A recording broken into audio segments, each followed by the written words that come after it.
د کورونا وایرس مخنیوي لپاره چارواکو پړمبیز لوریټل سره جوخت برډم کې سینیټایزر واک تھرو گیټ ولګولو. چترال تراتون کې ټول مسافر با چترال کې داخلهونه مخ کې دی واک تھرو گیټ کې تیریږي. تحصیل نیسول افیسر مصباح الدین وایي چې دا گیټ ټیم چترال او دروش په ګڼ سره ولګولو.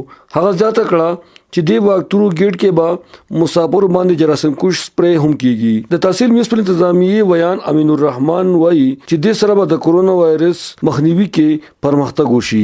इसका मकसद ये है कि ताकि लोग यहाँ से साफ हो के कोरोना फ्री हो के चतराल में दाखिल हो जाएं.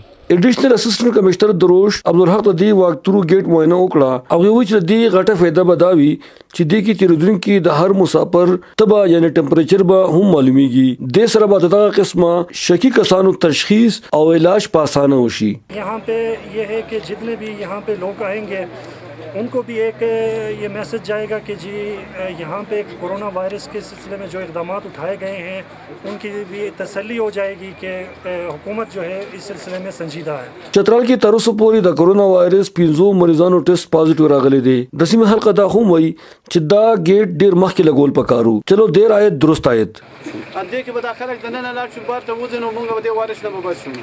اوس به چترال ته راتلونکي د هر کس په اسانه پیژنګلو کولی شي چاکه چې د کورونا وایرس اثرات وي او د دې واک تھرو گیټ سنسر ماشين په ذریعہ به د داسې قسم مریضانو نشاندهي کولی شي کوم چې به د کور په ځای هسپتال ته لګلی شي. غلام فاروقی منکن ټي وي چترال.